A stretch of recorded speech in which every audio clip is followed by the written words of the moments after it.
Hey there, everybody. Very Dead here. This is Very Dead Gaming. I'm playing some Elite Dangerous today. Still feeling a little bit ill. Just been under the weather for about a week. And just thought I would do some easy gaming today. Nothing that takes too much skill or concentration.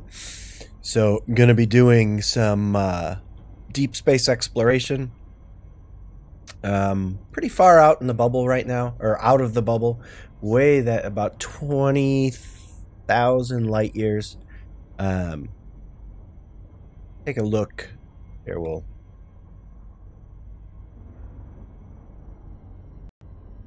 kind of give me a sec here.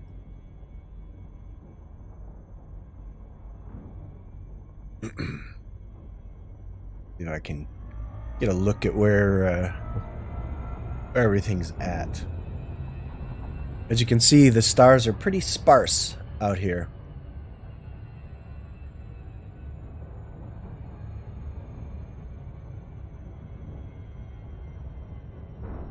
Trying to find the there's the Milky Way. So you can see, all right, that's the core there. Right there in the center of the screen. As you can see, I'm way out on the fringe of the Milky Way. And you can kind of see the nice expanse of it all the way out to the edge here.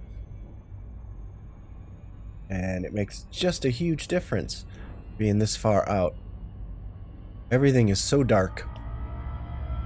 Alright. So let me take a look at the system I'm in.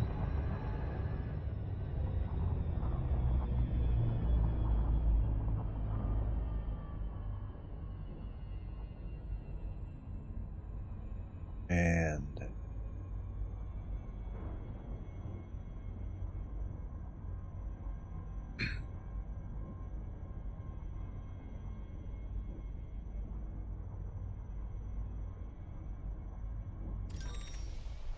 okay, so there we go. We got quite a few planets to find here, so we're just gonna kind of scroll through. Oop, missed it.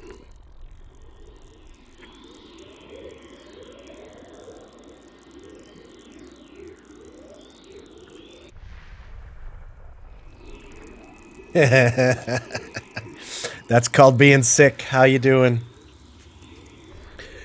Oh, it's been a rough week for me.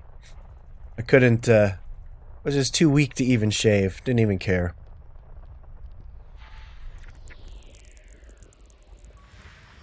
And I'm still having trouble with getting Mixer to go live for me. I use a service called Restream, and everything looks like it's working, but the stream never goes live over at Mixer. So I'm gonna have to have a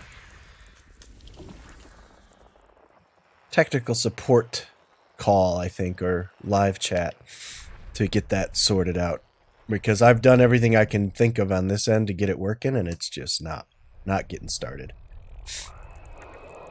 But since I can't seem to concentrate very well today, I thought not really a good day to try doing PvP. And really, I'm not really feeling mentally up to it, so I figured I would just get out and do some really deep space exploring. I'm on this long exploration trip. I've been going, I want to say, I've been out in real time probably a couple of months now on this account, where I've just been way the heck out here. And I know I've explored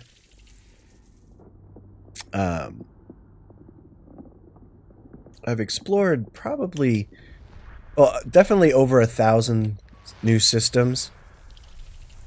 And I'll show you. I use a website called Elite Dangerous Star Map.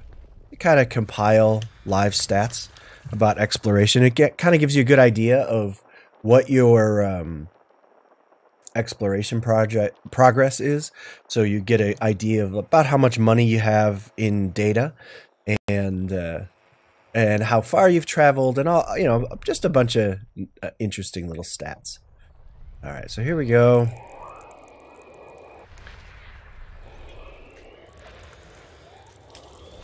You know, and it tells you, you know, how many of each type of planet you found, and you know, a lot of good information like that. So after I've been playing for a few hours, I always like to go back and recap, summarize really what I did for the gaming session, and it's edsm.net, I think, is the website, and it's always good to just kind of go back and get a summary of what you did. It always feels like I've accomplished a little bit more than just pointing and clicking when I can see the planets. And all of these, by the way, these are all new discoveries. Every single planet that I'm discovering right now has no other commander in the game has ever been in these systems, and it's pretty much been that way, I would say, probably for the last 800 systems I've been in. Every single one of them has been untouched, undiscovered. No one's flown through it. And I don't know, something about that is very cool. You know, and especially in a game that's been out for as long as Elite Dangerous has, to still find completely unvisited places and know that there are billions of unvisited places, and that I can pretty much fly in one direction for the next few years, and I will never come across another system that has been seen by another commander.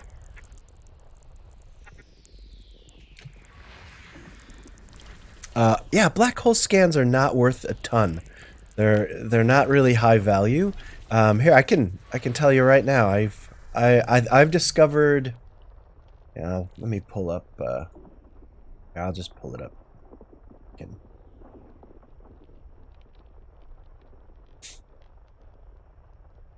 All right, so this is EDSM, and I can go to.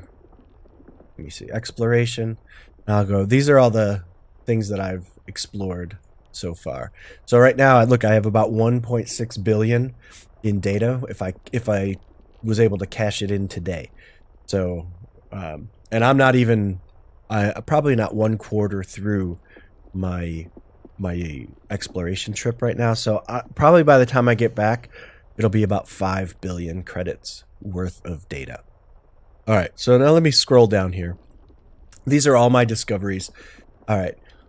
And, okay, so the highest value black hole I discovered was 57,000 credits. So you can see they're not really worth a whole ton. I've discovered 9, visited 10, and also, you know, the Sagittarius A, supermassive black hole, it's only worth 628,000 credits. That's it. I was very disappointed. That should be at least a cool million, just because it's a supermassive black hole and it's the only one. Anyways, so I've scanned, I've discovered 32 Earth-likes. I mean, this is all really fun stuff. Here, this is the big number. I've discovered 4,700 high metal content worlds, and I've made over 1.2 billion in credits just from those discoveries. That's pretty darn cool. Anyways, it's edsm.net. That's the website. So as you can see, black holes not really worth a whole ton. I think if you're looking to make credits, you want to get as many terraformable high metal contents as possible. Those are usually worth between 600,000 and 800,000 credits each, and they're extremely common. I find the most of them in, I think, type F stars, type A. They usually have a lot of high metal content.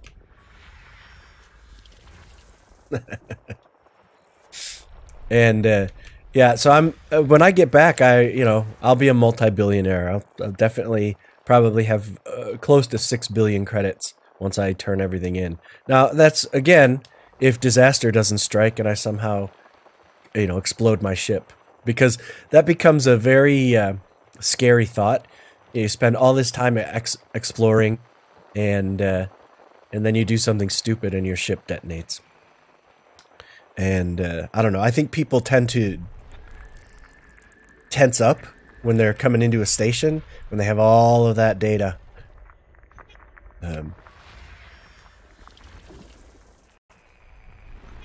Alright, so just about done with this system, and really, this system not very valuable. I always thought there might be some high metal contents in it, but alas, nothing. So it's mainly just a ton of discoveries. On the other hand,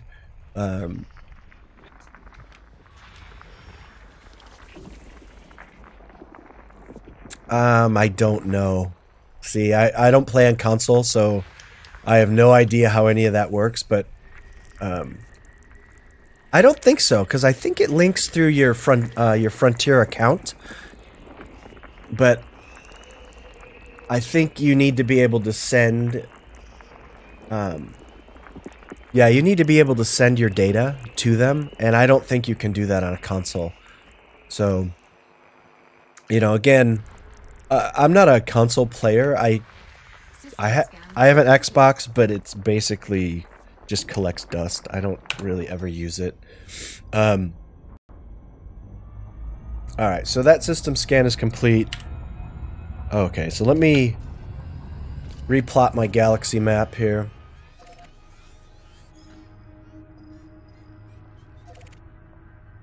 Alright, so how many jumps? So only 22 more jumps to my next waypoint, which is nice. And we'll just and then I'll just plot again from there.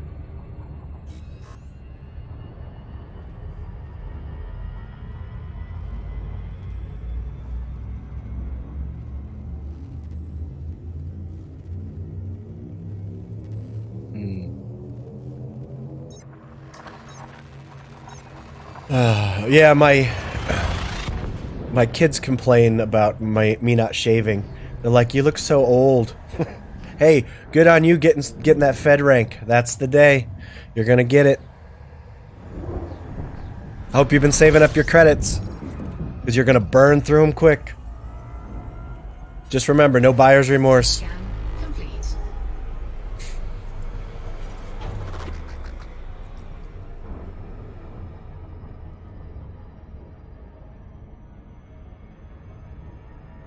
I went on a spending spree on my other account, and I think I have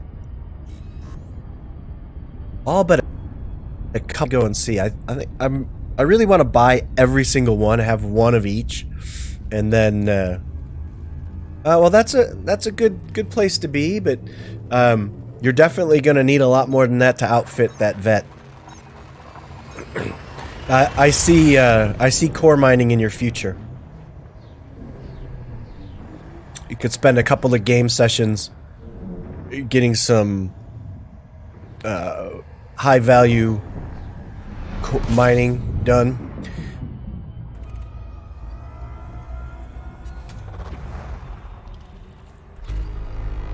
Yeah, you know, I don't dislike it at all. I find it to be quite engaging process. I really think they improved mining immensely with the new core mining. I think it's really, really good. Okay, so look at, hey, we found some water worlds. Now let me see where they're hiding. Those are high value. You can get over 1 million credits for one of those if it's terraformable, and like that guy. Okay, that's gonna get me. That'll be over 1 million credits for that water world right there. That's awesome. If I don't scan it, yes, there you go. And then, you know, you mine for, I don't know, a few hours, and oops. Yeah, you'll have a 1 billion credits, maybe 4 hours, I would say, and that's if you mine at a fairly casual pace. I highly recommend the Crate Mark II. I think it's fast, it's maneuverable, it's got just enough cargo space to make your mining runs not too long.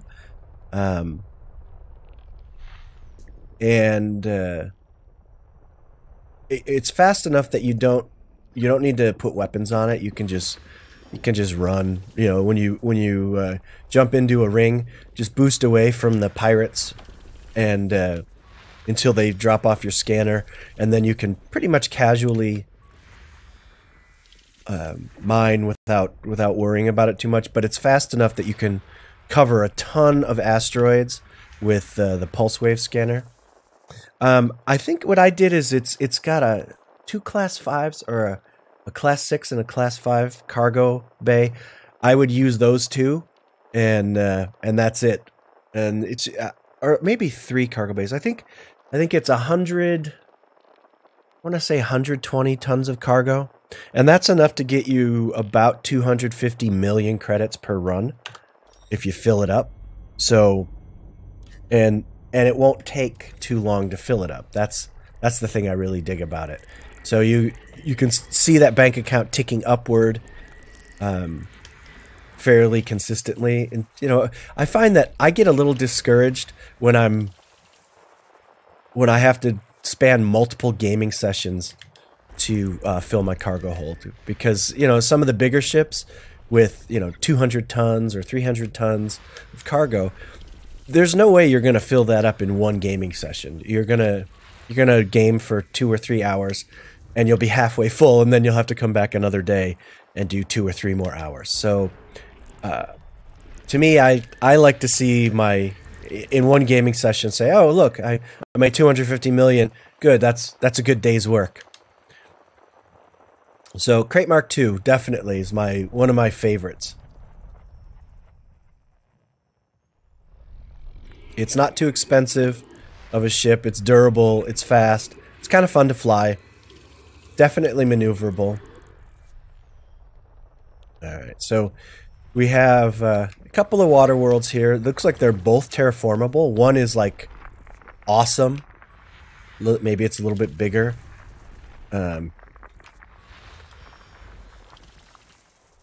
But I think they'll both... One is going to be over 1 million. And then the other one is not. It'll be pretty close. Alright, so it's planets 1 and 2. So we're just... that's where we're headed.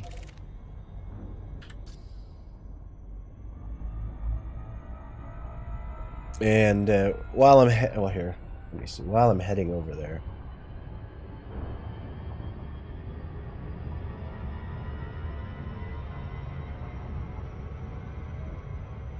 Wow. No, you are on top of it. That's yeah. You've done those are some big things. They take some effort and planning, and you have graduated. You are no longer a beginner. If you've engineered, you've got Guardian stuff. Welcome to the intermediate club. I think I sit firmly there. I'm not great at anything, but I pretty much know how to do just about everything in the game. With some mediocrity, I guess.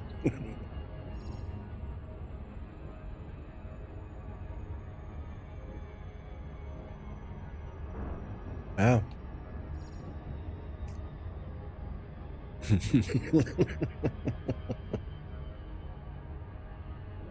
Alright, so here we go. Let me do this quick scan, and I'll just remind you, always real easy scanning pattern for 7 probes.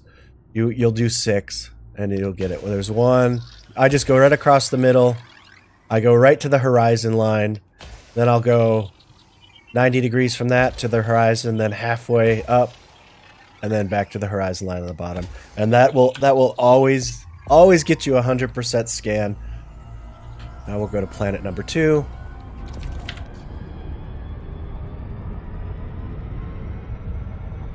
And you don't have to wait for your probes to land. They'll land on their own. You can get a move on. All right, so that water world gave me 777,000 credits estimated. And, you know, it's really funny. I'll go hit a bunch of systems that I'll maybe 5, 6, 7 in a row where I'll get 2, 3, 4 of the high metal content or water worlds. I haven't seen a whole lot of Earth Lakes, and I'm a little disappointed about that because even though they're rare and you don't make a ton of money off of them, and you do make some money, but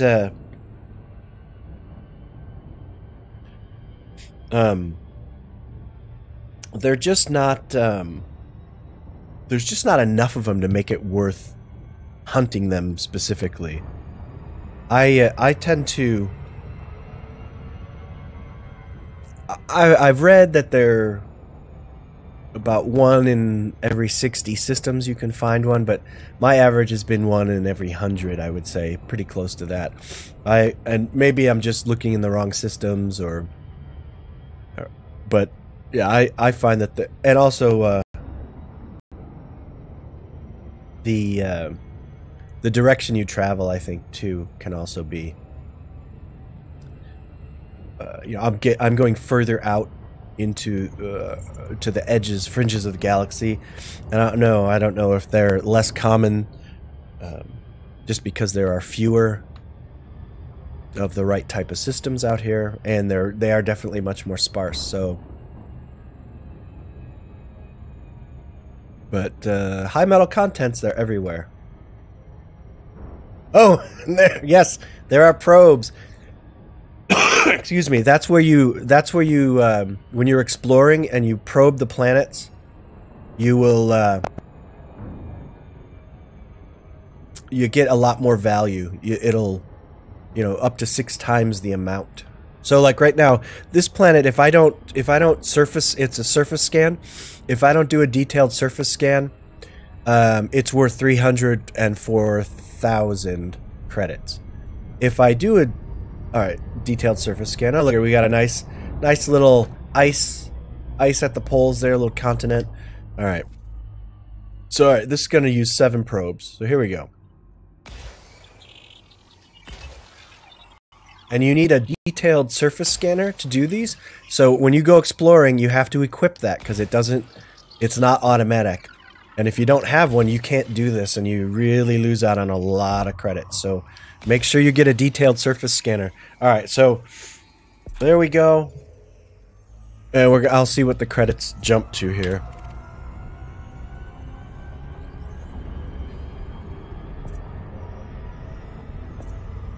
Yes, they do. All right, so we jumped to 1.26 million from 300,000. So you can see, very, very important to have that detailed surface scanner if you're going to make any sort of money at all.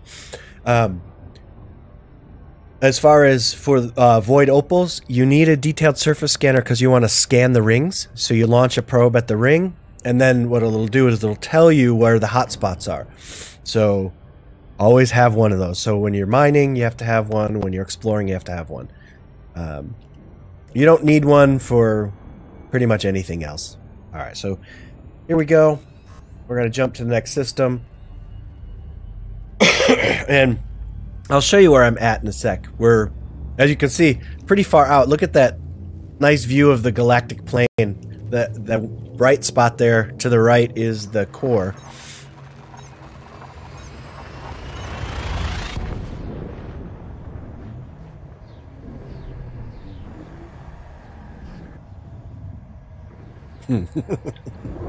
Yes, you're welcome. No problem at all, and always happy to share what I know. It's and a lot of it I learned from other commanders, you know, showing me how to do stuff, watching other live streams. I've done that many times, and a lot of it too just from randomly playing, like, what's this thing?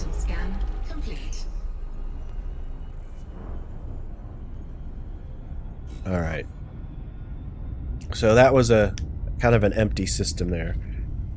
We'll jump into this next one. Okay, so you can see, like, I'm trying to do the most efficient jumps, so really short jumps, but this is a 40 light year jump to the next next star. So things are starting to really thin out and get clumpy, you know. So there's a lot of stars close, and then there's big gaps between them.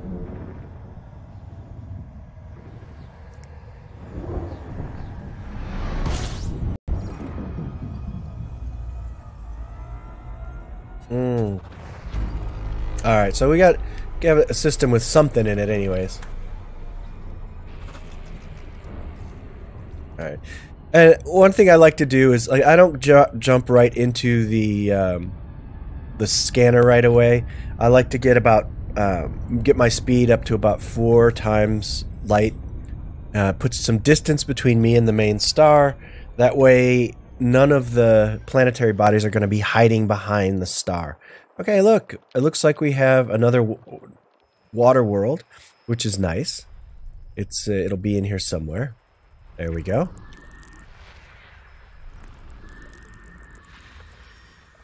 And that's a good terraformable one as well, so that'll get me over 1 million credits for that. Oh, and there's more than one.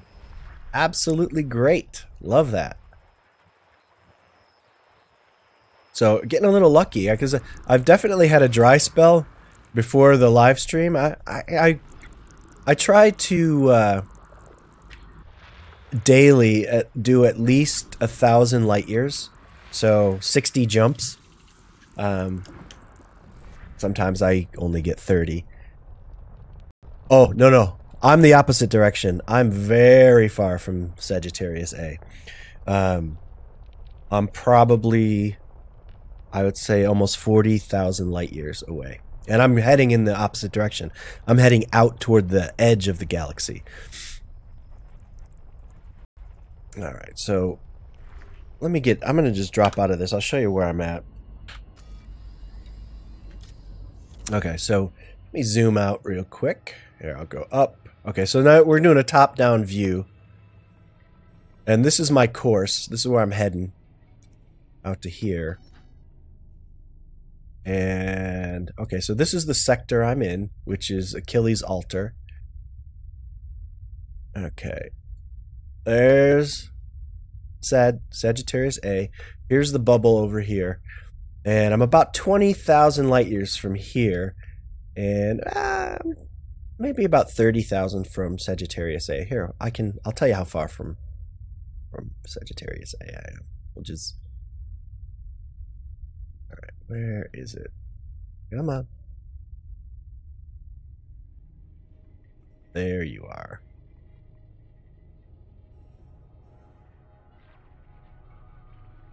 And let me just change my black holes, non-sequence.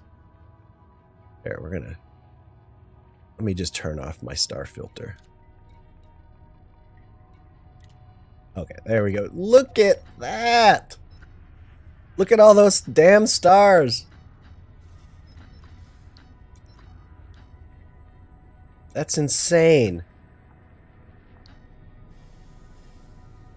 Oh, well, I'm way... So, as you can see, I was way above the galactic plane. There we go. There it is. Is that it? Where are you? Okay, there you are. Alright, let's... Okay, so I'm 32,000 light years away from Sagittarius A. Alright, I'm gonna filter this again. Yeah, I'm heading the wrong direction. Okay, star class. There we go.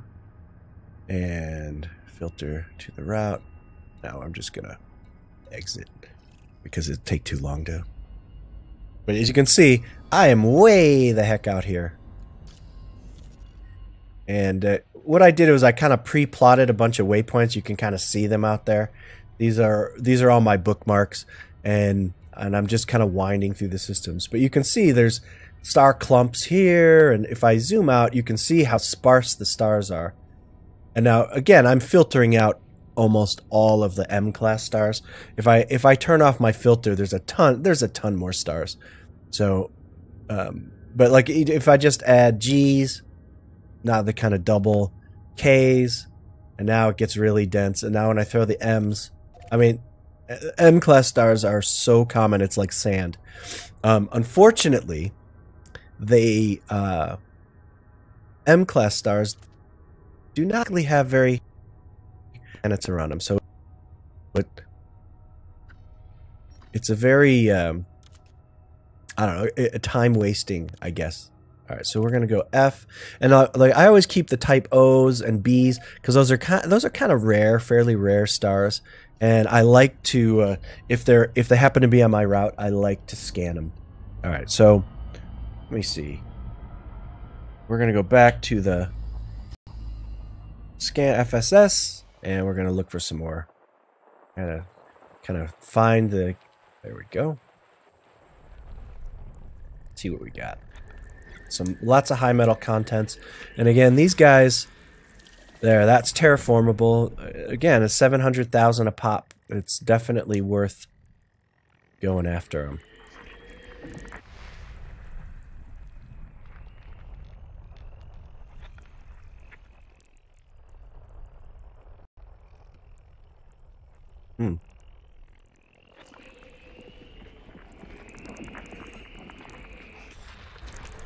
Not.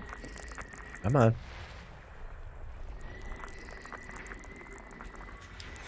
But it's just scan and repeat, you know. That's I kind of get into a rhythm when I'm quiet. I'll sometimes put some music on and just it's definitely a relaxing way to do.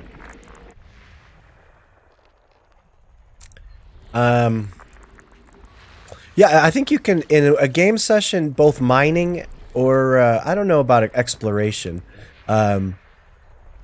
It's more of a cumulative thing, but a lot of the systems are not super high value. So what'll end up happening is you'll scan a lot of systems, but not many of them will be worth a ton.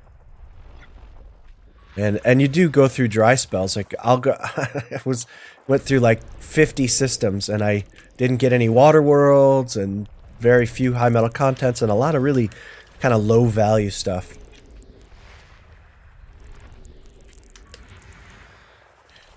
One of the next things I think I want to do, which I haven't really done, is hit some of the codex entries, and kind of flesh that out a little bit.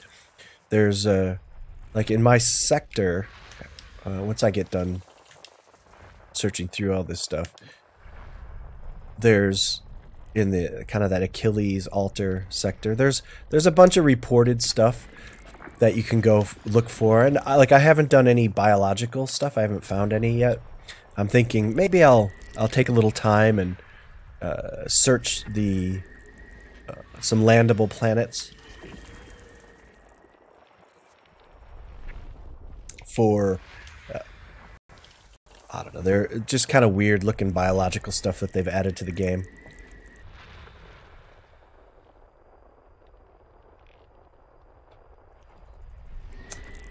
Each mining run, if you filled your cargo hold with the crate, is going to be about 250 million per run. So, $250 million. You make 4 runs and you've got a cool billion credits. And each run, if you're really, really efficient and, you know, kind of type A about maxing out your speed and efficiency, you can probably fill your hold in less than an hour if you take the time to properly select the ring system you're going to go to. I've found that it doesn't matter if they're pristine or not. What really matters the most is that they're unmined, that other people aren't mining them and depleting the cores. Alright, so system scan done. We have, check this out. There, I'll just put my mouse over. 1, 2, 3, 4, 5 terraformables. That's going to get me, I want to say, close to 3 million credits for this system. But there's a lot of flying around. So, you know, the trade-off is you get a lot more credits, but you cover a lot less ground because you have to, I now have to fly to all of these planets. Alright. The next thing would be Let me just pull up the ED Discovery. Yeah, let me pull that over. Yeah. I would say 2 billion. And, I mean, maybe not 2 billion. Maybe to buy it plus to, A rate, and then you're close to 2 billion, I would say. All right, so this is Elite Dangerous Discovery. I use this just to get a quick look. This is right here is my little recipe for frameshift drive boost with a premium boost. So that's the kind of jumponium that everyone talks about. And so I have to get these materials: arsenic, germanium, niobium, polonium, yttrium, and right now I can do 40 injections to get a massive amount of range boost. And I think I'm going to need that as I get further out. So what I've been doing is just when I find systems that have a really high level of what I'm looking for, I'll just stop, land, do a little prospecting, and explore around a little bit too. I found some places that have some really high mountains. It's actually pretty cool. So that's just another way to kind of keep yourself occupied and efficient while you're exploring. All right, so we'll get back to plant. It's two. Oh, so it's A and B. So let me see how far away B is. A. Okay, so B is too far away, so I'm not gonna bother to scan those two, but I will scan A, 2, 3, and 4. So we're gonna go to the system map. And we're just going to check out A. All right, here we are.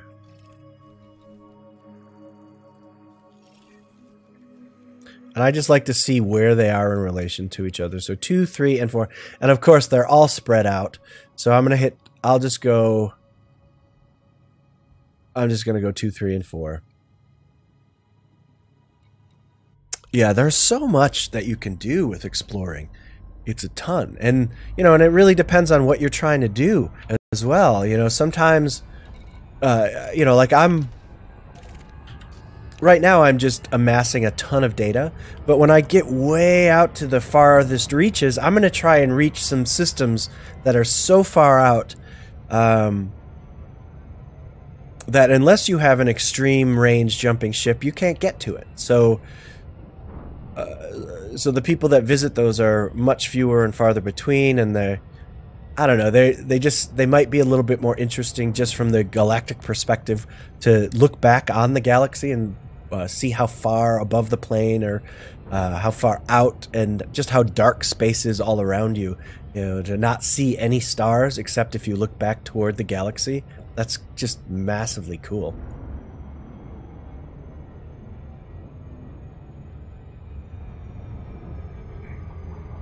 And, like I do a lot of, well, actually there's 6, looks like 6 terraformables. 2, 3, 4, 5. Yeah, but 3 of them are around the B star, which is about 100,000 light seconds away. And unless there's an Earth like that far out, I don't go and map those. I leave those for somebody, some lucky soul who decides they want to follow me out here. And, they jump into a system, and typically I map everything of value, but every now and then there's a few scraps left on the table, and that's what I look at this as, a few scraps left on the table for somebody else. And really, there are so many systems available. Yeah, chances are you're really not going to run across anybody else's scans this far out.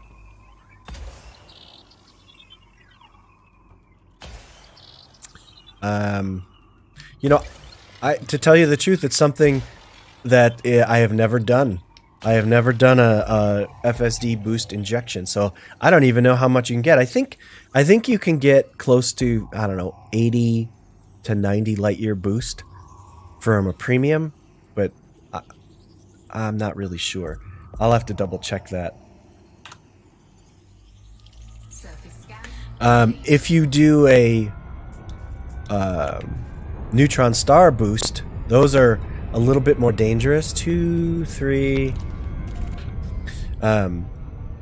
But you can get close to, I don't know, 300 light years for a single jump. The most I've ever done is 200, but that was prior to the new engineering, and I didn't have a super lightweight ship, but it was a Anaconda, so I had a massive jump range. I think it was like 70, and I got to 200. So, but I think the new max is over 300 light years. You can do a single jump and cover 300 light years.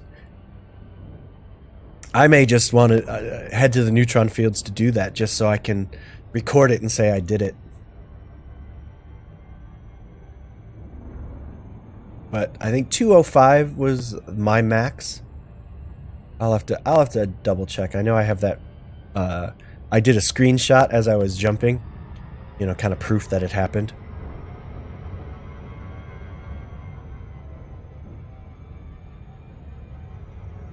And neutron jumping it's fun. It's technically challenging. You can really screw it up big time. I lost my engineered Corvette one time because I got into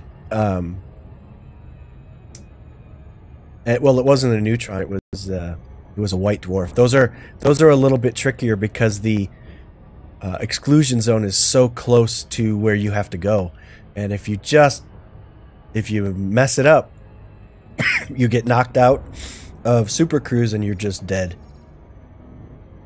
And it's a slow and painful death, especially on an engineered ship, because I had really massive shields and massive amounts of hull reinforcements. So, but I couldn't get control of my ship, and it was just, I just watched it die over a half an hour. Alright, so here we go. And this, again, another pretty big planet, 7 probes. I got a little bit close to that one.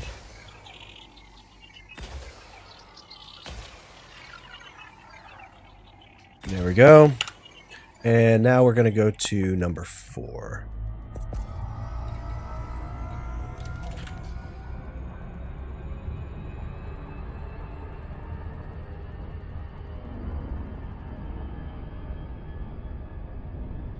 Surface scan complete. So we've all in my house this week, probably the last 7 to 10 days, everybody's been sick. My wife, my 2 kids. It's been awful. It has been just kind of a really nasty cold, that sinus and chest, awful, but enough to really knock you down so that you don't even want to get out of bed. And of course, you know, my kids, they get it and then they're over it in 2 days. And me, it lingers for 10 days. And it's, you know, for 7 of those 10 days, I feel like I'm dead. I'm in Arizona, so Phoenix, Arizona. Not quite West Coast, but definitely there.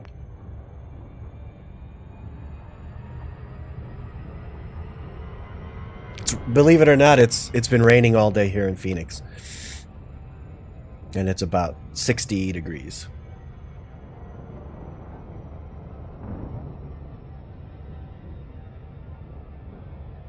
So sunny Phoenix is not so sunny. It rained all day yesterday. It's raining all day today.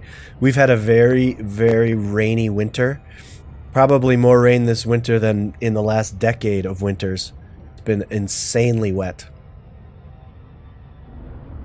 Which we've needed because, you know, yes, we do live in a desert, but even for our desert conditions, we have had drought conditions and have been really running low on water. We depend a lot on the water from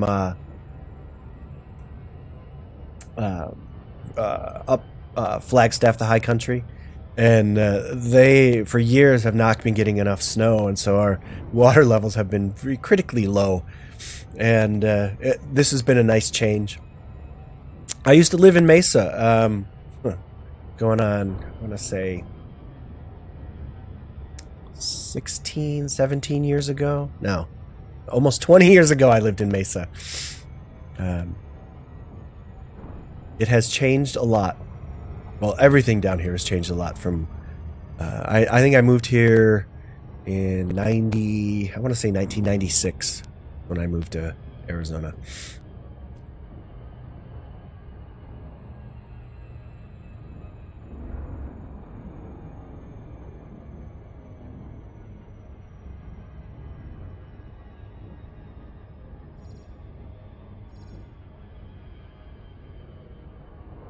Alright, so this will be the last one I scan in this system. I'm moving on. This should be over 1 million, and right now I'm pretty sure the value here is for this system I'm about 2.2 million. I may hit 3 million for this system, and I mean if I really wanted to, I could fly the 100,000 light seconds out to those other ones, and I would probably get close to 5 million for this system. But I'm just not I'm not feeling it. It's not one of those things I really like doing. Is, you know, super cruising for a half an hour, especially during a live stream. It's just not my idea of a good time.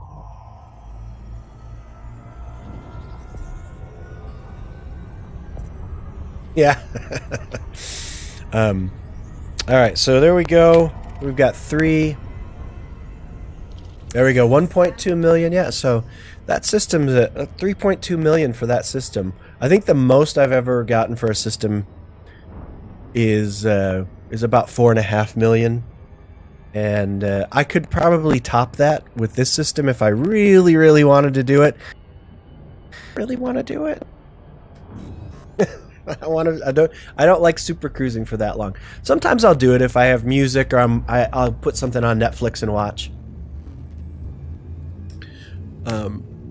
But it just, you know, it just keeps adding up. And, you know, the thing is, it's really important to have a plan. Like, what are you looking for in your exploration? Do you just want to scan everything? Are you looking for the most money for your time spent? Are you looking to get really rare stuff and don't really care about the credits or the time spent? All those things are really important, and I decided when I started exploring this trip, it was going to be about high-value planets, also high-body systems, so lots of stuff, lots of discoveries, and Earth-likes and water worlds. I just wanted to get as many of those as I could. And then the occasional rare star that, you know, maybe not high value, but kind of like a little badge of honor that you were able to find it. All right.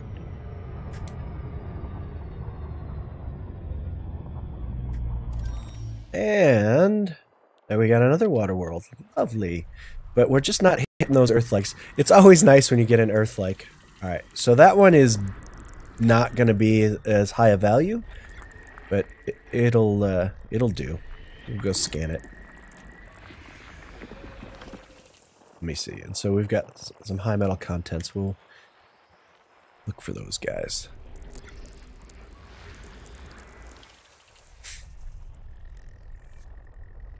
And really, you know, thank you for the compliment, but I'm a fairly noob explorer. There are guys, girls, commanders, I'll say, that have hundreds of thousands of discoveries, and that have several thousand Earth-like worlds discovered. It's just insane. All right, so here we've got 2 terraformables, body number 2 and number 3. We're gonna just head out. And let me see. 2A is landable, but it doesn't really have any materials that I need. And again, I have on my other screen, I have ED Discovery open, and it just, at a glance, I can see what materials are available for surface prospecting on those planets, if they're landable. And it's, you know, it's just all about keeping things convenient.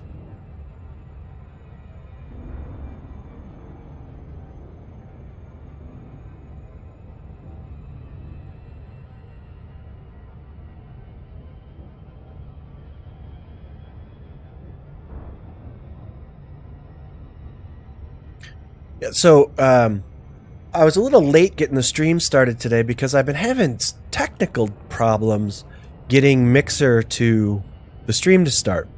And I'm not really sure what's up with that. Now, I use a service that Restream. It's called Restream. And basically what it does is I stream directly to that service, and then they send it to YouTube, Twitch, and and Mixer. And it says it's connecting and it's sending data, but my stream at Mixer never starts, and I'm not quite sure what's going on with that. And because I really do like streaming to Mixer, I think the quality of the streams are much higher. The latency is less. It's good, and there's a lot of good interaction there. I find that you know, even though Mixer is the smallest of the three platforms, it's definitely got a good following.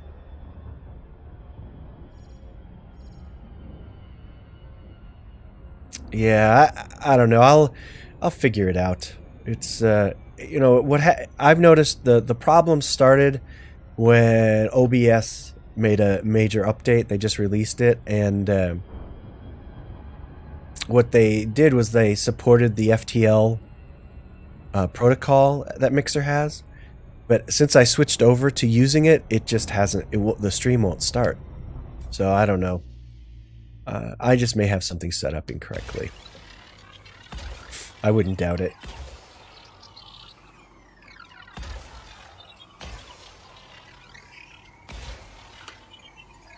All right, so that was 2. Now we'll go to body number 3. Oh, there.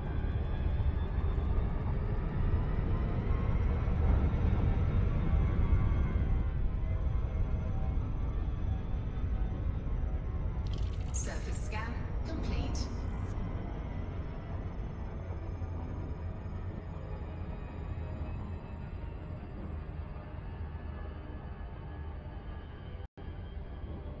Oh no, that's good. What station are you at? Which one? I don't know. It's been a while since I looked, but there seem to be a lot more of them burning these days. So you probably have a good choice. But yeah, no, that's the way you do it. Get those Federation-aligned factions and just rescue. It can be a little tedious.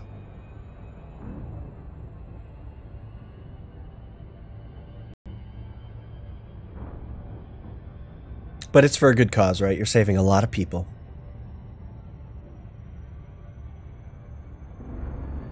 Yes. Okay, well, I might check that out with my other account. And I tend to... I'll go a few sessions and I'll play with my exploration, and then I'll take a break from that, because this while this is relaxing, it can become tedium. You're like, oh, I have to scan one more system. But on the other hand, I keep telling myself, look at all those credits. You are going to be set. And, you know, my goal on this trip is I want to have 20,000 stars, planets, moons, systems that I've discovered. My goal is to get not 20,000 systems. I don't think I'll jump 20,000 in this trip, but I've already jumped 1,000. I probably will get close to 5,000 discovered systems before I get back to dock. And so it's just, you know, I know that it's a long haul. It's just taking my time, being steady about it, not doing too much in a day, because that's the other thing. You don't want to do too much because you'll get sick of it. You're like, I don't want to do this anymore. And that I highly recommend, if you can afford a second account, and kind of watch for the sales, because you can get a Horizons account for $12. if you know when they put it on sale, and it's definitely if you wanna do hardcore exploration, but you still want to play. And do other stuff because they're mutually exclusive. You get this far out, there's no way you're getting back to do anything else without at least a couple of hours of just massive jumping. And I decided, well, I'm gonna have another account that I can do all this other stuff that I like to do, because I don't know if I can stomach not being able to come back. And it was kind of fun leveling up that second account. And I actually I think in that account I actually have more ships and more engineers unlocked now, because I decided to really kind of apply what I had learned from my first account to the second one, and progress was much faster. All right.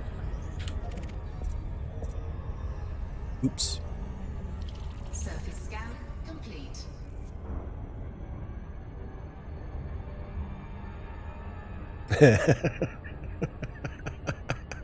Well, congratulations. That is a major it's a major step. And you know, you've put in your time, you've struggled with it. I think you could have probably progressed a lot faster. But sometimes it's not all about speed. You know, if you weren't playing as regularly, I know my second account, my very dead account that I play with, I didn't specifically go after any rank. I just I knew I had to unlock engineers, and there was other stuff I wanted to do, and a lot of the missions that I had to do anyways tended to what I tried to do was make sure that they were faction aligned, so that I was earning rank even though I wasn't specifically trying to earn rank. And I think you learn to play a certain way after a while, so that pretty much everything you do is getting you something. You're not just doing one thing ever.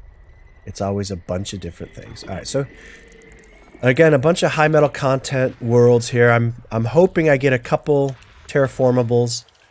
That's what you always look for, but I don't know. I may not. These are not looking so. This is not looking so promising.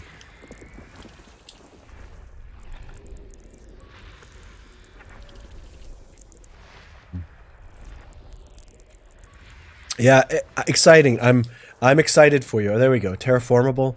The Corvette's I love it. I think it's a great ship. It's totally fun to fly, and if you want to just tear up NPCs and just really dominate in the, you can fly with complete impunity. Be like a wing of 3 anacondas that are fully engineered and elite, and you just burn them. And you lose 1 ring of shields. It's amazing.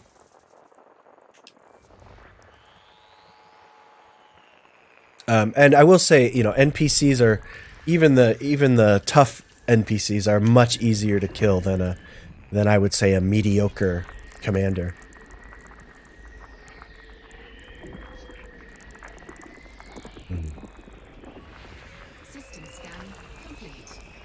Oh, the cutter. Now remember though, the cutter is not really a combat ship, although it can be a lethal combat ship.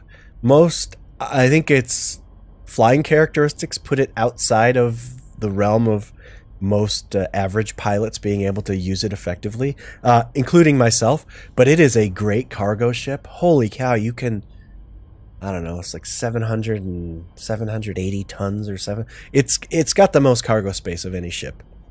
And you can just do some amazing things with it.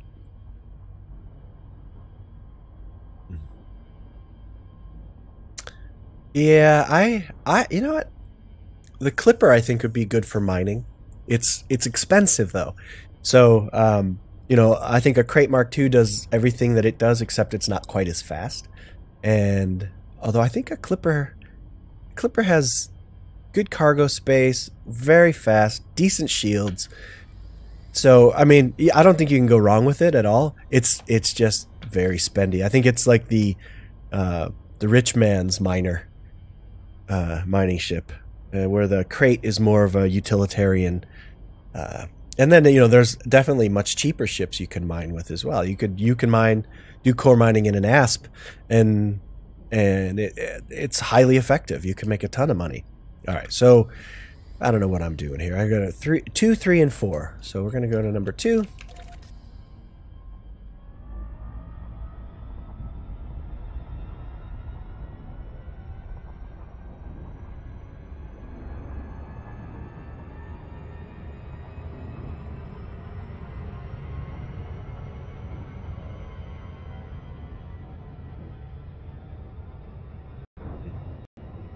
I really like the Courier. I think that is an amazing little ship. In fact, the next time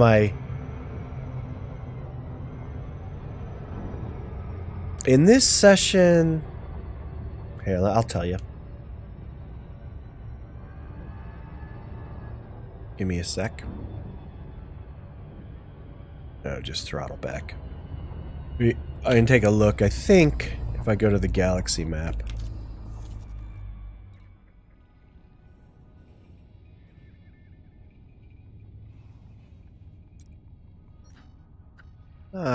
Not too much. It's I want to say, oh, darn it. Let me get out of the galaxy map here. I had about 24 jumps, and I'm down to I've done about 10 jumps, and I would say those jumps average probably about 30 light years. So I would say 300 light years is all I've traveled so far. You know, I'm trying to go. I'm actually doing a lot shorter jumps, anyways.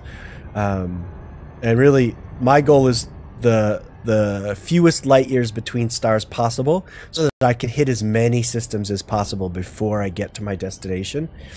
And so I would say I'm doing about 65 jumps per 1,000 light years. So right now, so I would say I've 300 light years this session, but you know, my jumps have not been very long. Most of them have been under 25 light years.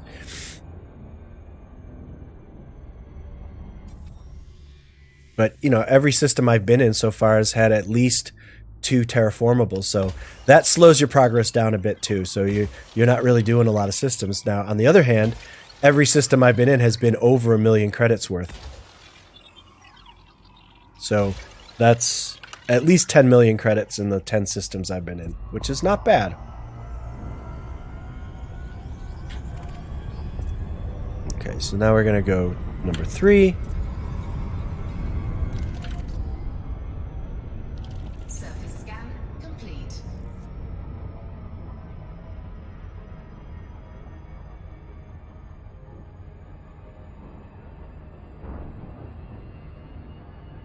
Yeah.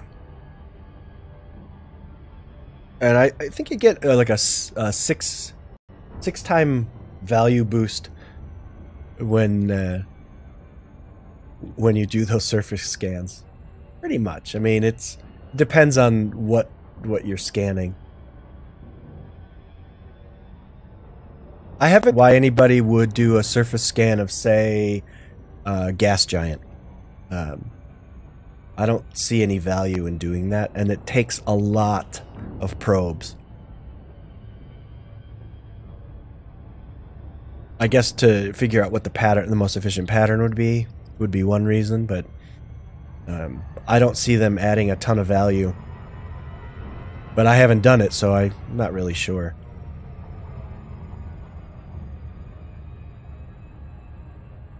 I think for the time invested, it's not really worth it. Spend 10 minutes mapping it, because it's...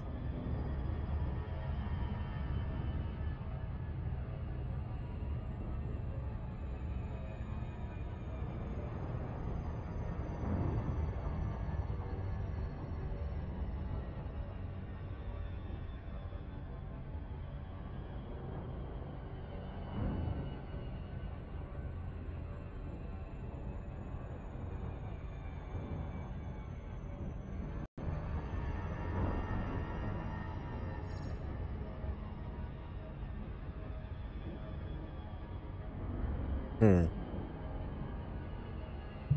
me just check something. 3. Oh, yeah, so I just went past number 4. Let me just map this one. This is one that I'm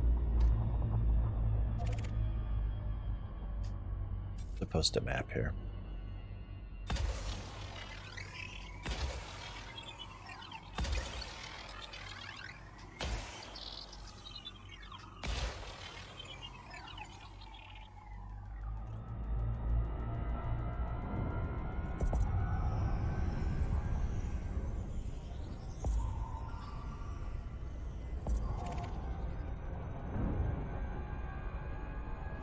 Surface scan complete. One last one here.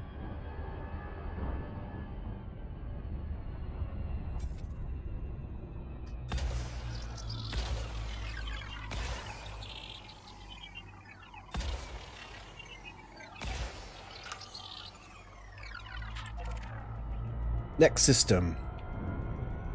One thing about the exploration I highly recommend, make sure you bind a key for target next system in your route, because you just hit a key, you don't have to go and then select the system in your side panel. You just hit the key, it highlights the system, and off you go. I think that's a quality of life improvement that a lot of players fail to implement. You really should find your little shortcut keys for just about everything you do, because when you're exploring, you're going to do everything 1,000 times per session. It's much easier to just hit one key than to open up your nav panel, scroll through all your systems. Top up my fuel tank here. I don't do this every system. Alright, so there, again, at 40 light years, I'm definitely getting a much bigger jumps all of a sudden. I'm noticing the stars have really thinned out.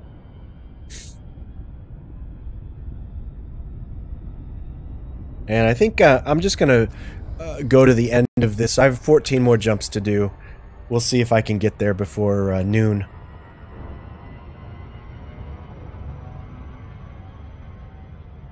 Oh yeah, and by the way, we don't change our clocks here in Phoenix. Everybody else changes their clocks around us.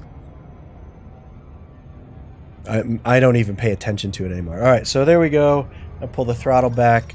Oh, look at that. We've got... Is that Waterworld? Waterworld. Alright, we have more Waterworlds.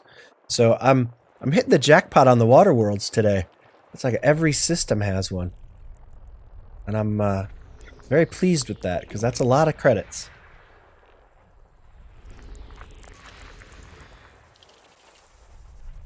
Oop, where are you at? Sometimes I lose track of these guys.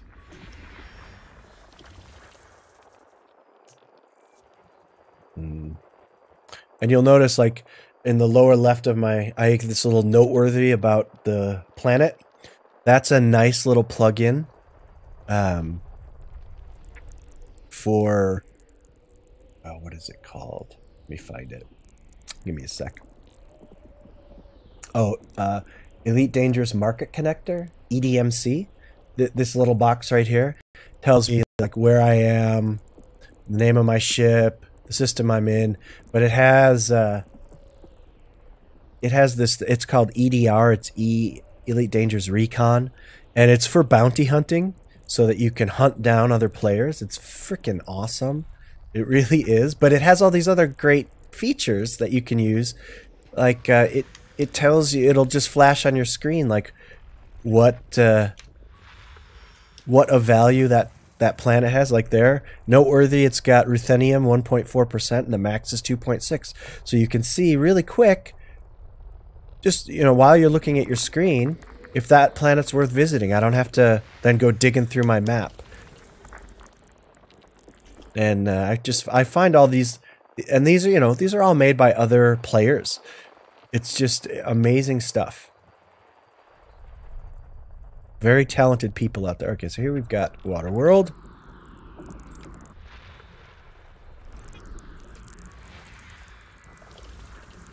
And it looks like another water world. Oh, no. Yeah, there it is. And one's terraformable, one is not. And we've got some high metal contents here, so we'll...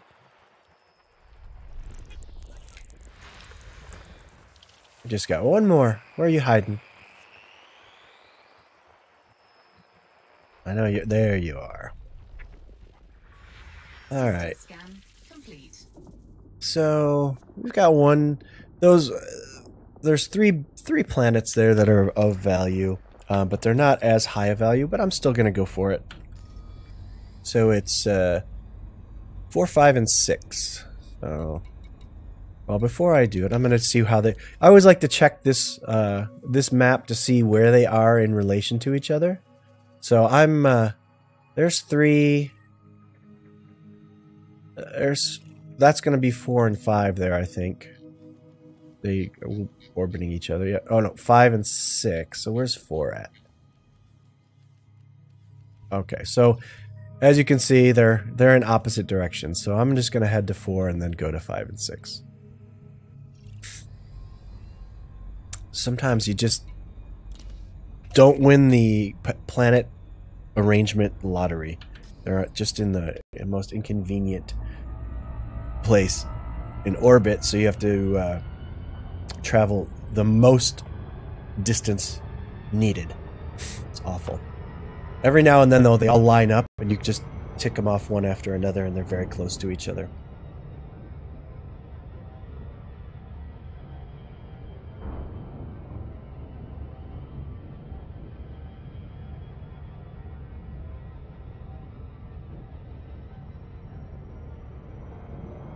I have to say, this is... it has been quite enjoyable and relaxing, and not very stressful for me. I woke up this morning with a splitting headache, you know, from the sinus thing I have going on, and that seems to have settled down. Oh, too fast. Darn it! I throttled back just a second too late. I do that a lot. That's alright.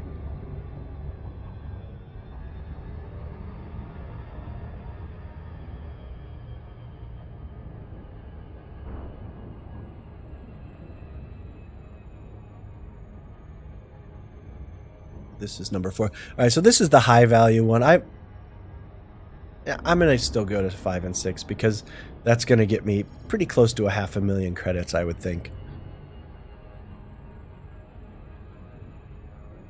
And it's pretty easy to do. It's just a few hundred light seconds or 1,000 or so. All right.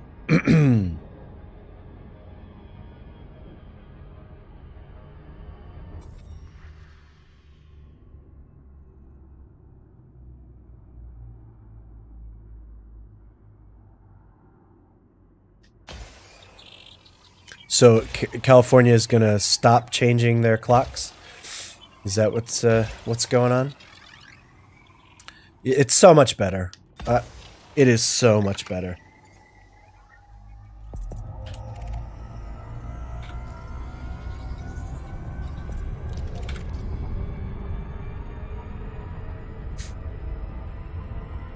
Surface scan complete. As long as I've lived here in Arizona, we have never changed our clocks. I mean, that's going back about 22, 23 years, I think. Maybe 25, I don't know. My math is off. But we have never changed our clocks, and it has never been an issue. Frankly, I don't understand why we even do it anymore.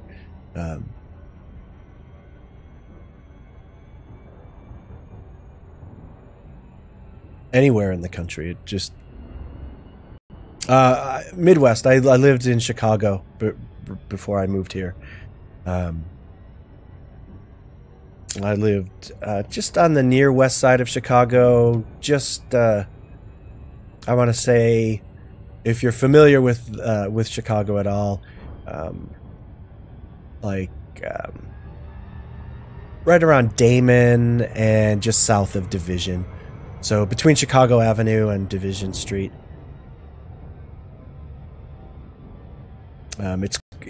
It's called the Ukrainian Village, and It's right. It's kind of by Bucktown and what's the other place? I can't even remember. It's been so long. But I went to school. I went to college in Chicago, and that's where I lived. And then I just was like, nope. These winters have got to go. And first opportunity I had, I moved to Arizona. Just because I love the desert. Well, there were things that at that point in my life were kind of made it a default decision. It was the weather. The cost of living was extremely low. Ideally I wanted to move to California, but I couldn't afford it. I couldn't afford to live there. And so I kind of made the happy medium. It's like, well, I can still drive to California in an afternoon, and if I'm really craving the ocean, I can get there pretty quickly. So Phoenix it was. And plus I do a lot of I don't anymore, but I did backpacking and mountaineering, mountain biking, rock climbing, all that stuff I used to do. I don't do almost any of that anymore. I still mountain bike. I still occasionally will go backpacking. I do a lot of hiking locally, but no more of the really dangerous stuff. It seems like I kind of lost my enthusiasm for that kind of stuff when I became a dad. Like, I think I want to live, and I don't want to take unnecessary risks. So I decided to, and I know a lot of friends of mine that didn't make it out of their 20s because of tragic accidents doing things that they loved. So yeah, and it's worked out. I mean, I love the desert, and I'm one of these people. I don't really mind the heat. I mean, I'm human, so by September I'm freaking done with it. But I can pretty much survive it, and it's much better than the cold winters because it's sunny and excuse me, it's sunny and you just don't have to be out in it all day long. All right, so now we'll go to number 6. Surface scan complete.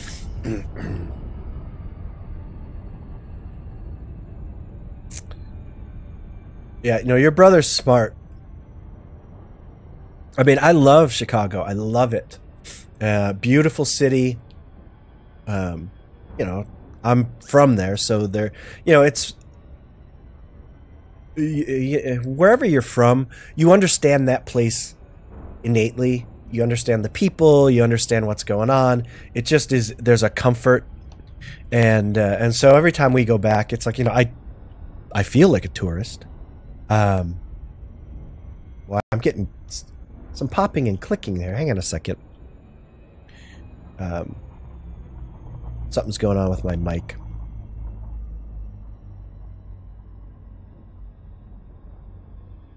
Let me just quick restart. Alright, no, it's still popping. I don't know what the hell's going on. Alright. That better? Oh no, something's not right. I can see that right here. Yeah. I'm going to restart it again. Better?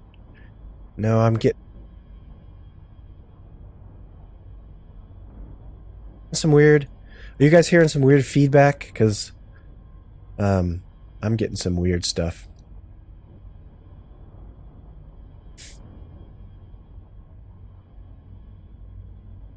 Hey, one of my best friends I grew up with, he's a math teacher.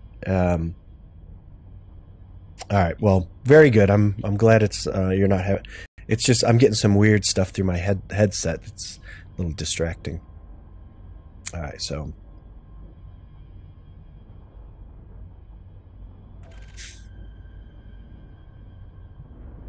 we'll go ahead and scan this. Well, oh, you're going to school to be a teacher. What are you going to teach? What's your what's your area of focus?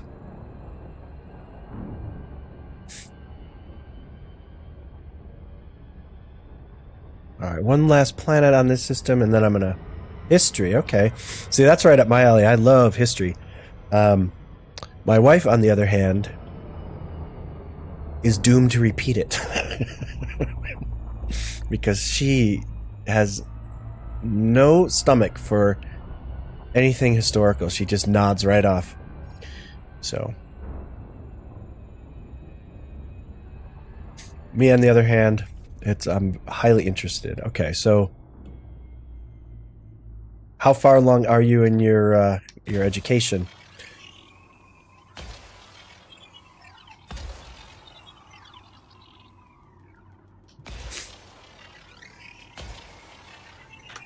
All right, last one on that system, and we are out of here.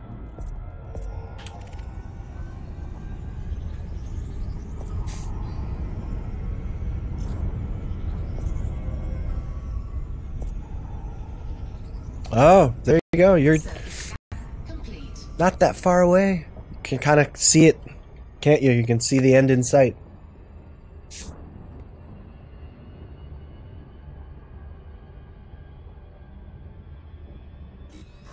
All right. Another jump. Well, I'm telling you, we are... I'm not covering a lot of systems today, but every single system, that one, again, over 1 million, 1.5 million. Just really getting some high quality systems today, and I'm very happy with that.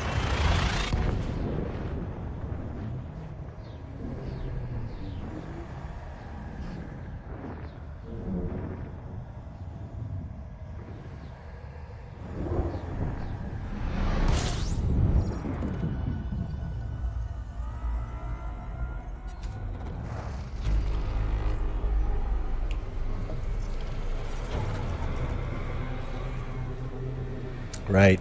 Yeah, I know you're... And student teaching, that will just fly by. Alright, so...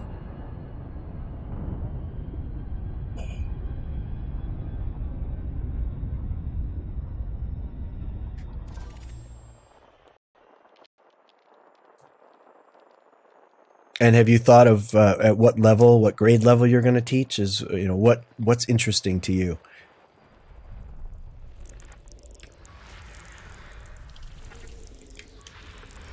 And where do you see that, you know, ultimately going? And I'm sure that'll change a lot once you actually start teaching.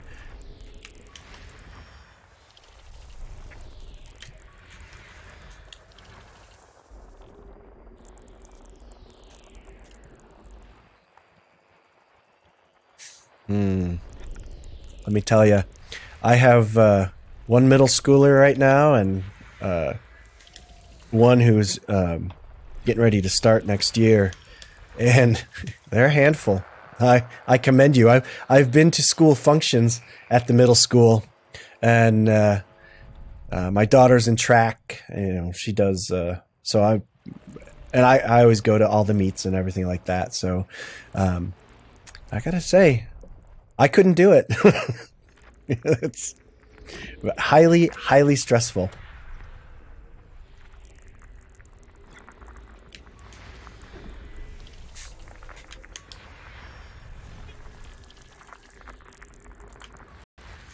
You know, just having to be in control of all of that chaos. It's like, oh my God, I don't know if I could take it. I mean, I can barely take it as a bystander. But on the other hand, the kids are all good. That's not the problem. It's just the sheer amount of energy. I suppose being around that is actually pretty motivating, because I know the middle schoolers, all of my daughter's friends, and I mean they just have so much energy and just kind of soak everything up like a sponge.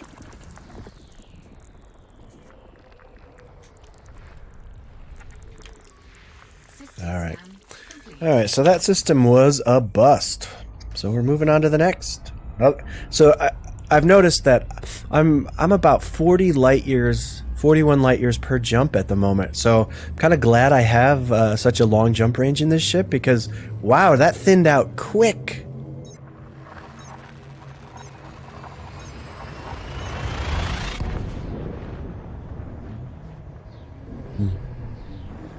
That could be.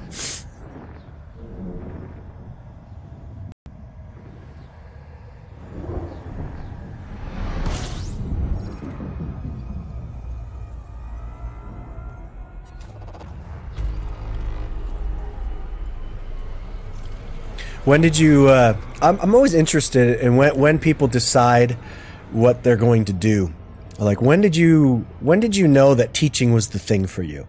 At what age? At what point in your life? What was going on? Those kind of things are always super interesting to me. I always love to hear, like, what was the, like, I'll give you an example. For me, I didn't really have a plan about anything that I was going to do as far as career or what I was going to do in college, and I just kind of did what I wanted to do, and because of that, I've done a wide variety of things. I went to school, I got an arts degree, Bachelor of Fine Arts, with a concentration in photography. I worked as a professional photographer for many years, but I decided that I just didn't really, I didn't have a passion for it. I didn't love it. I was good and I could make a fairly decent living, but it wasn't where I wanted to spend my time. And so then I moved to other things. I got into fitness and then I became a strength coach, which is completely unrelated, but, you know, I had to go back to school and learn a few things, but, that I did for 15 years. And then we started having kids, and my wife and I decided that we just wanted our lifestyle to be kind of different than the standard mold of both parents work and your kids are in daycare, and it was just that didn't appeal to us. It was like we want to, we were older when we started having kids. And we wanted to kind of be around for them. So we changed up everything. I again, then changed my career again. I actually started focusing on IT and networking. And because, again, something I'm very interested in, and I'm a total nerd. So, and by comparison, she's done the same thing basically her entire life. When I started dating her, and now I've known my wife since I was 15, met her junior year in high school, and but from the time I've known her, she's always wanted to. She was always interested in architecture and mainly interior design, and commercial design was the big thing that she was interested in, and she's been doing that her entire life. She went to school for it. She actually was focused on that in high school, and then went to school, college for that. Then when she graduated, she got a job in her field, and she's basically done that her entire career, and she loves it. That's what she loves to do. So, and she knew from the time she was just a kid, where, I still don't know what I want to do when I grow up. So there you have it. Anyways, back to you if you want to share. I don't mean to pry, but I'm always interested in, when was it that you decided that teaching was your thing? Because I know I have a good friend of mine that I grew up with. He didn't decide he was going to be a teacher until after he had had his other career going, and then decided that it wasn't fulfilling to him, and he wanted to give back, and making money wasn't the be all end all. I mean, he obviously did want to make money, didn't want to go broke, but he also decided that it was more important to him to be able to be, I don't know, fulfilled by what he was doing, feel like he was doing something that made a difference, that kind of thing. Okay. So there we have, I'm sorry about coughing into the mic there, guys. 2 more terraformables, body number 1 and 3. I'm going to go scan those guys.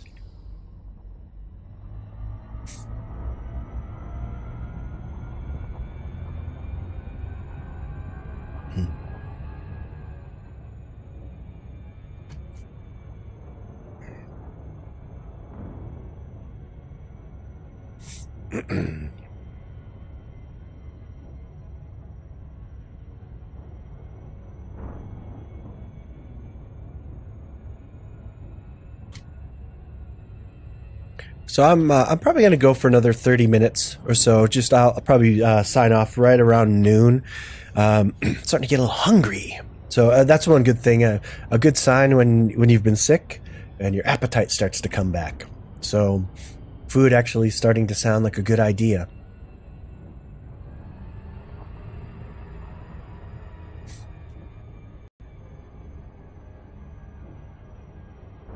Couple of other little efficiencies if you're doing exploration.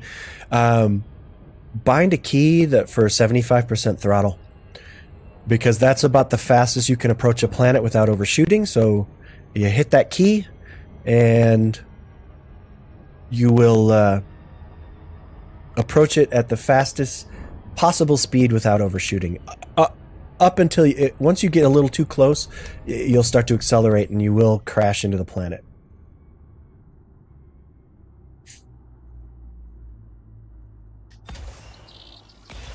All right, so that, I'm going to take a moment to read that because so give me a sec here. All right. Let me just mark this other planet. We'll try and be efficient here. Target the other planet. Okay, so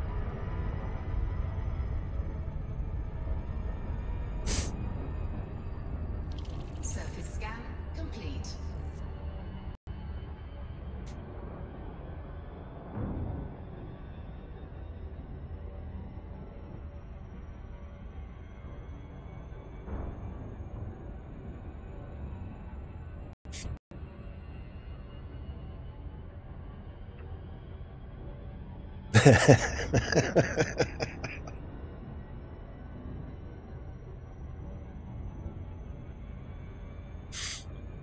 all right, I got the first half of that.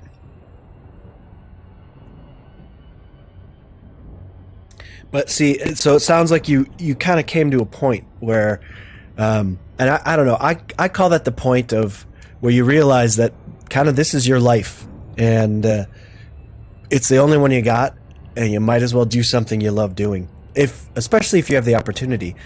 But you know, we've all done that. You know, dead end jobs that were, you know, it was to make ends meet, and you know, have some money in your pocket, but really there's no future there. I totally get it. But you know, good for you to be honest with yourself and kind of really think about what was important to you, because so many people don't do that, and they just go through life not ever considering that there could be something better, something more fulfilling. And you know, opportunity is, I don't know, I can't really say, because I've had so much in my life. You know, life has been very easy for me. I haven't had a lot of hardship. I've had opportunities as a kid. I always seem to, you know, it had nothing to do with me. It's just kind of how things are stacked for middle class white guys that have a good upbringing. You know, we can pretty much do whatever we want, and we don't understand that a lot of people can't. So, but if you find the opportunity, and sometimes it's making the opportunity. It's like, hey, you know, I'm just going to do this anyways.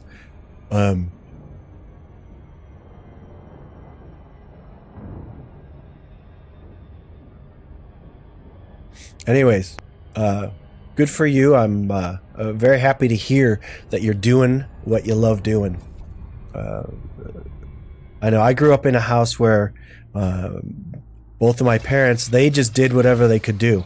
They didn't get to do what they loved to do. And pretty much until they retired, they worked at jobs they didn't really particularly like, but they did them. All right, so there's one, and we're going to go to...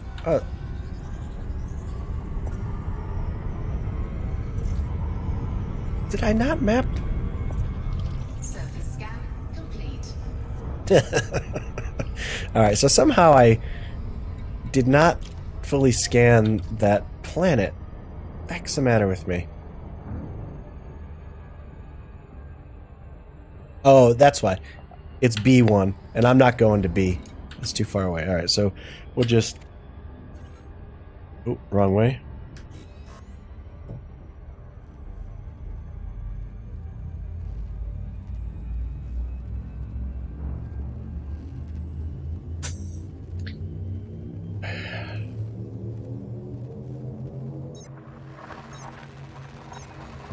Well, and if you asked me even 10 years ago if I thought I'd be doing what I'm doing now, it wasn't even on the radar. I mean, things happen so quickly, and you know, things just change.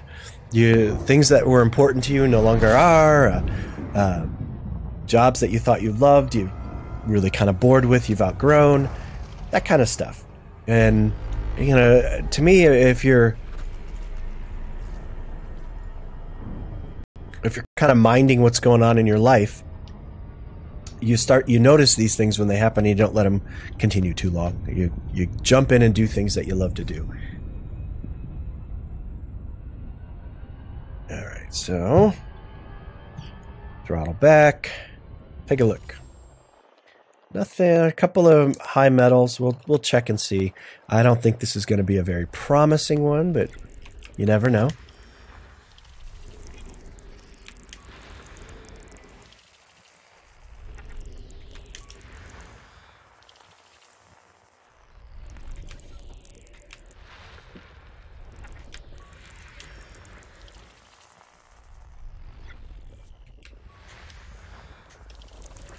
All right, so now, not really promising. I'm not going to waste any more time in this system. We're just jumping.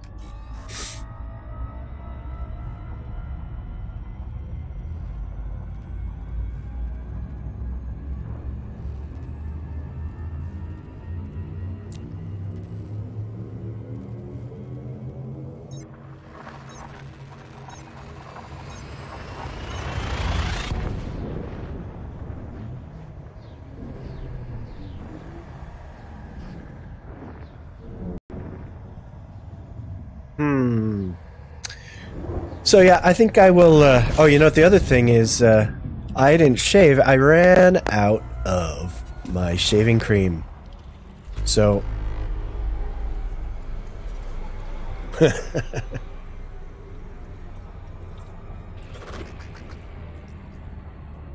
Hey, well, I don't know what, yeah, everybody has family issues for sure. But hopefully you and your parents will reconcile, if at all possible.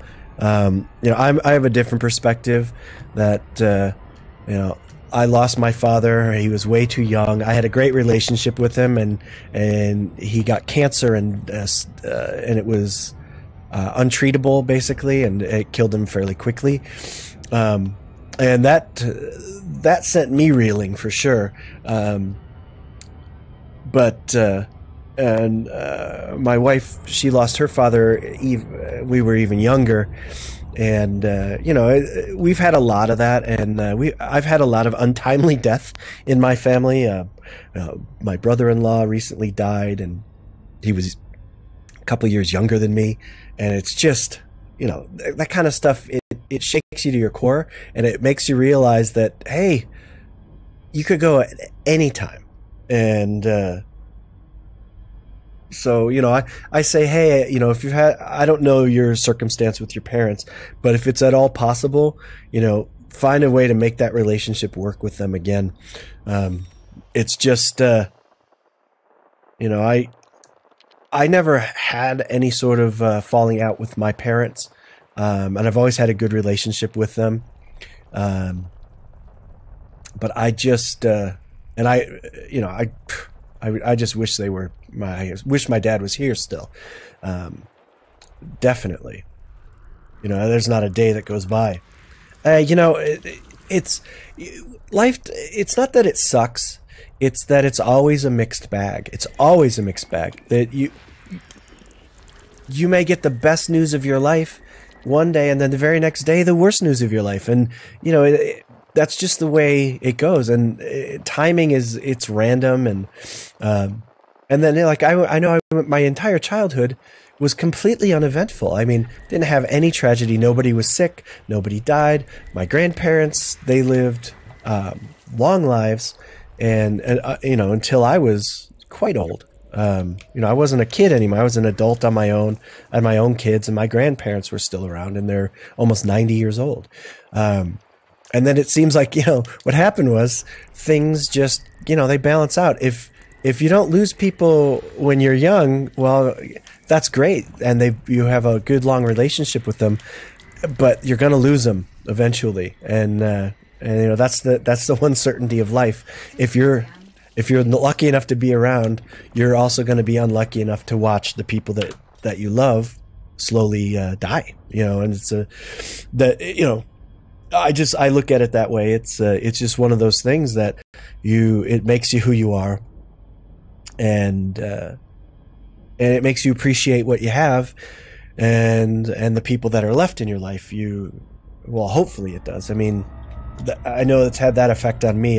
It's a lot of things that were unnecessary and were taking up a lot of my time and taking time away from my kids and my wife, and the things that I enjoy doing. I just cut them out. I was like, I'm not doing these things anymore, and you know, some of that caused some hardship, you know, because it was they weren't graceful exits. You know, I'll say this about myself, is that I'm fairly direct at making changes, but I'm not graceful at it, and certainly not tactful at many times. So it can cause a lot of wreckage. But on the other hand, I am mindful to not be hurtful to the people around me, even acquaintances. You know, there's just no reason to be that person, and so I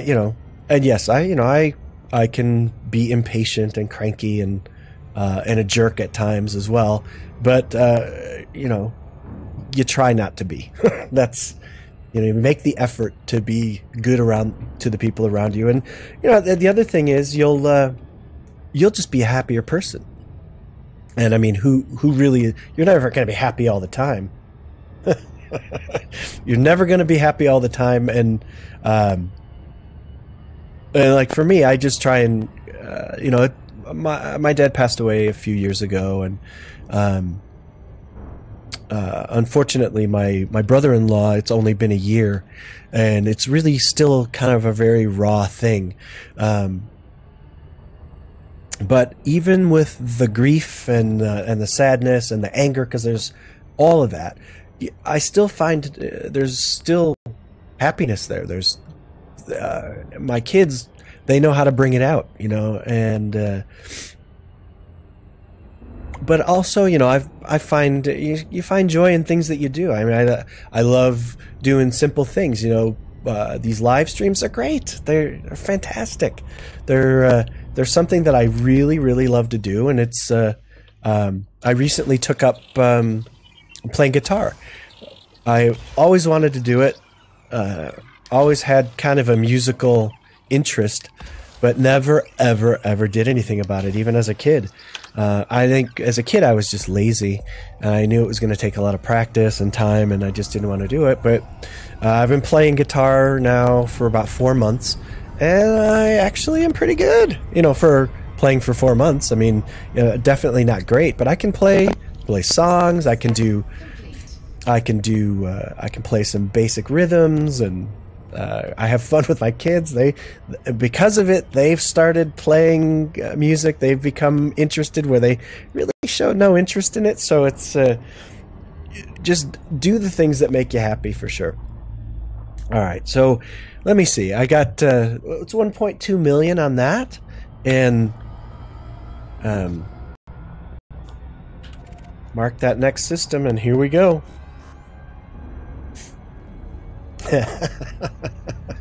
Well, thank you. But, you know, so it's really funny. I started playing guitar, and you know, okay, so I'm a total metalhead. I love metal. I have been since a teenager, and so of course that's what I want to play. But you know, On the other hand, because I'm a beginner, I can't play very fast, and so I'm working on a lot of that. But my kids are totally unimpressed. They're just, you know, I'll play like an AC/DC, famous riff, and they just look at me and they're like, "Dad, come on." They're like, "Don't you know any 21 Pilot songs?" I'm like, "Give me a break." I was like, "Of course I do, but they have piano and they don't play a lot of guitar." So, but my daughter, she was like, "Well, Dad, I'm not interested in guitar, but I'll play ukulele." So I went on Amazon and found a, $40, yeah, yes, Metallica, absolutely. Found her a $40 ukulele, and well, she's been playing with me. So I'll put a capo on my guitar so I can play in a little higher key, and we'll play together. She'll play her chords, I'll play my chords. It's a lot of fun. It's a lot of fun. All right. So, and I know some. Of course, I can play the opening riff to Master of Puppets, not perfectly, but of course, one of the first things you gotta learn, right? And my kids, they're not really into Metallica. I think they're a little young, and it's the stuff Dad likes, so of course they're not gonna like it. All right, so let me see what we got here. All right. And that was just something, it was one of those things. It was like, we had some tragedy in our lives, and I was looking for something. I needed something that was just mine and that would take my mind off of all the bad stuff and just be joy, and come on. I've been listening to Metallica. I remember when I was, I was 13 years old when Kill 'Em All came out. And, I was the perfect age. No, I was 12. And, I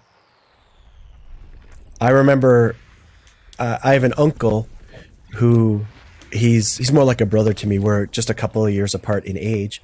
And, he came over one day, my grandmother, his mother, brought him over. And, he's like, "You've got to listen to this. There's like nothing like this out there." And he put Kill 'Em All on, and my head basically exploded. The look on my face was like, what am I listening to right now? And of course I knew my parents would hate it. And I was like, it was so fast and so aggressive and raw. I was like, I'm in. And I remember begging my parents during the Master of Puppets tour. They toured with Ozzy Osbourne, and I begged and begged and begged, "Please get me tickets. I want to go see Ozzy and Metallica." And you know what? They got tickets, and they went. My parents went and saw Ozzy and Metallica, and they loved it. They said it was the best concert they had ever been to. They're like, we had no idea what the words were, but he said they were thrashing and screaming, and everybody was moshing. I was like, oh, I was horrified. I never forgave them for that.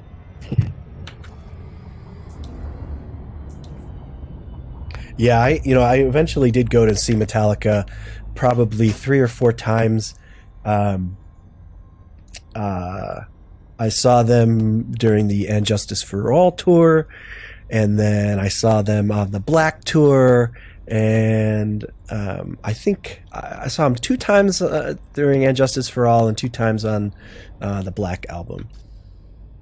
And then life happened, and I was broke, a college student, and couldn't afford to go to concerts anymore. So, all right, let me see what we got. Oh, there's nothing here, so... Alright. Next system. Alright, so 9 more jumps. I'm going to just do some quick jumps here. And I remember seeing, I think it was Metallica, Megadeth, Anthrax. They were on like I can't remember what was like the Monsters of Rock tour. It was like this total like thrash fest. It was amazing. I remember seeing it was at like an outdoor festival in Wisconsin. Alpine Valley, I think, was the name of the place. Oh, that was a long time ago. And I think it was like on the 4th of July weekend, and people were... What the hell happened?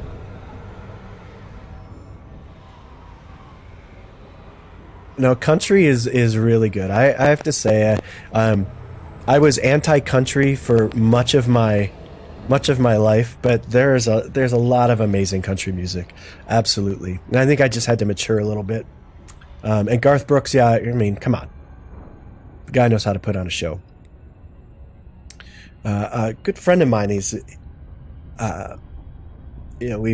we're not young, so we were kind of late in our careers, but he worked many years for CBS Radio, and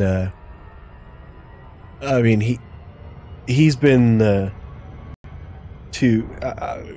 he's got pictures hanging out with Garth Brooks at their house, and it's like it's pretty damn amazing. I mean, he's had a very interesting life. I definitely have some interesting friends. He's on a first name basis with a lot of them. He did all the radio stuff. He would set stuff up for them and make sure that all the interviews were smooth and they had everything they needed. And he's a real personable guy. So yeah, no doubt. He's had he still has a pretty amazing life, and he's pretty high up in the radio biz now. But he's another one that he started. He knew he was going to do that as a teenager, and his entire career was. He didn't know exactly how it was going to go, but he knew he was going to do it. So, all right, then we got here high metal content. Let's see what we got.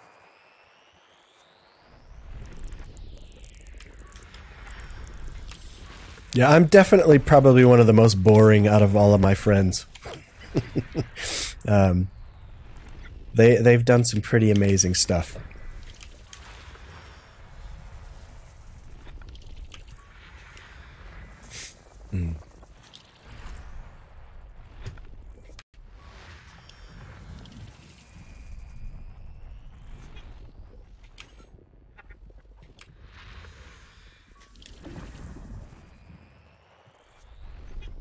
All right. System scan.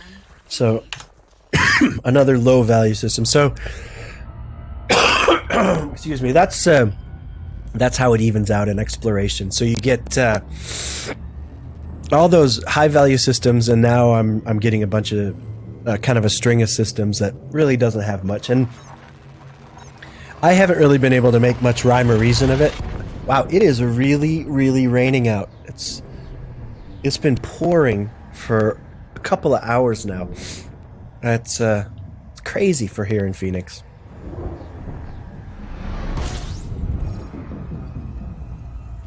Yeah, I do use Discord, but I've kind of simplified things. And I found that I wasn't really utilizing it very well, so I've kind of backed off of it for a while until I can figure out how the heck to use it in a way that's not a distraction and taking up too much of my time.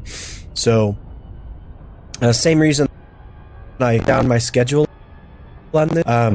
I'm too busy. I found that I can't reliably live stream every day of the week, and I'm finding that it's even hard to do it twice a week. But on the other hand, I really enjoy doing it. So it's just my schedule is just a mess these days, and mostly it's because my kids they're becoming very active in sports and extracurricular stuff, and then their school, because they're getting a little bit older, it's the homework is a lot more demanding, and so I found that after I work, I do my actual day job, and then trying to prepare live streams and make sure everything is kind of set up properly, I don't have any time.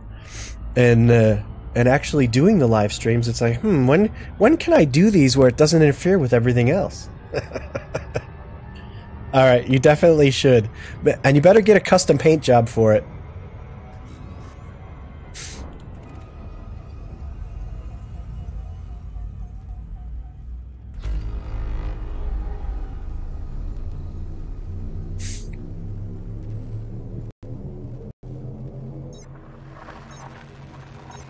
So I did get a custom paint job on this ship. It's the, I don't know, it's the black and gold stripe.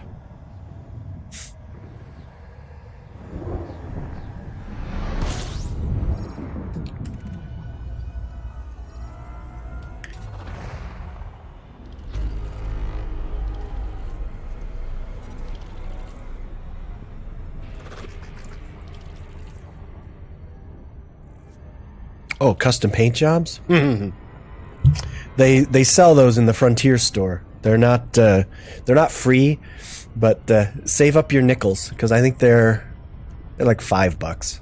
So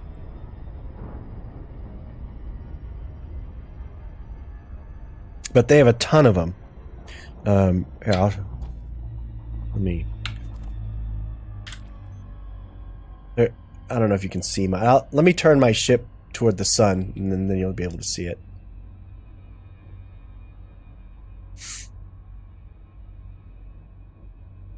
Yeah, no, they have a lot of really cool ones.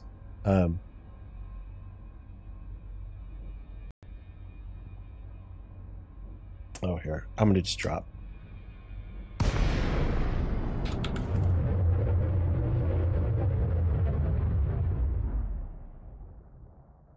There, let me just change the angle here so you can see.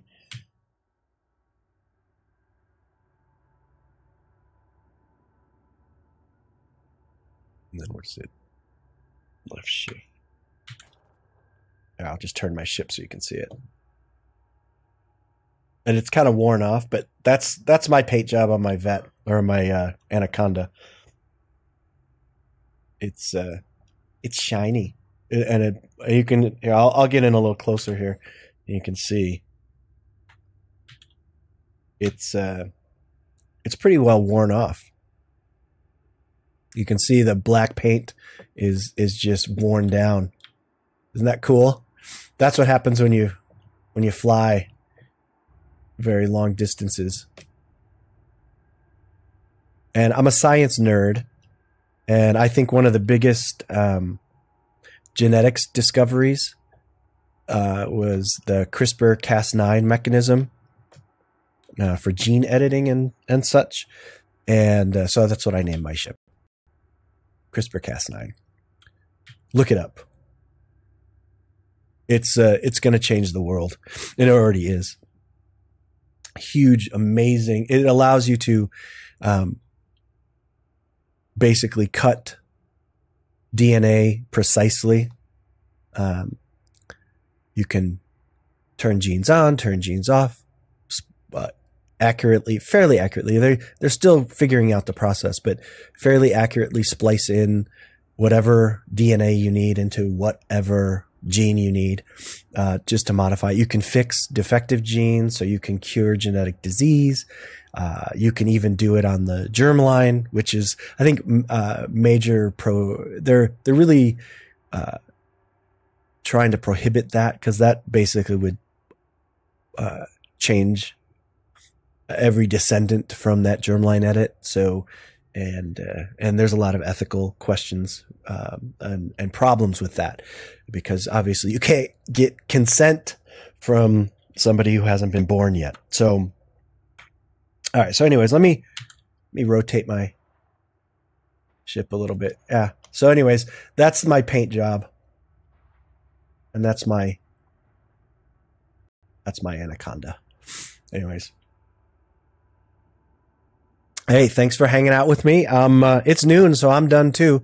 So I'll be wrapping up the stream as well. But hey, come on back. Always love having a chat with you, and it makes my gaming a hell of a lot more fun. So, I'd like to get to know you guys too, and especially you. I mean, you're the only one chatting with me today. I've noticed my inconsistent streaming has really hampered the people watching. So, other people watching. Hopefully, I can be a little more consistent. I'll see you guys on Thursday. Hopefully, I feel much better. Excuse me. I will be doing more Elite Dangerous. Not sure I'm going to be doing exploration. I'm not sure what I'm going to be doing, but I will see you guys Thursday, 9:30 a.m. Arizona Standard Time. And I will catch you guys then. I'm Very Dead. This is Very Dead.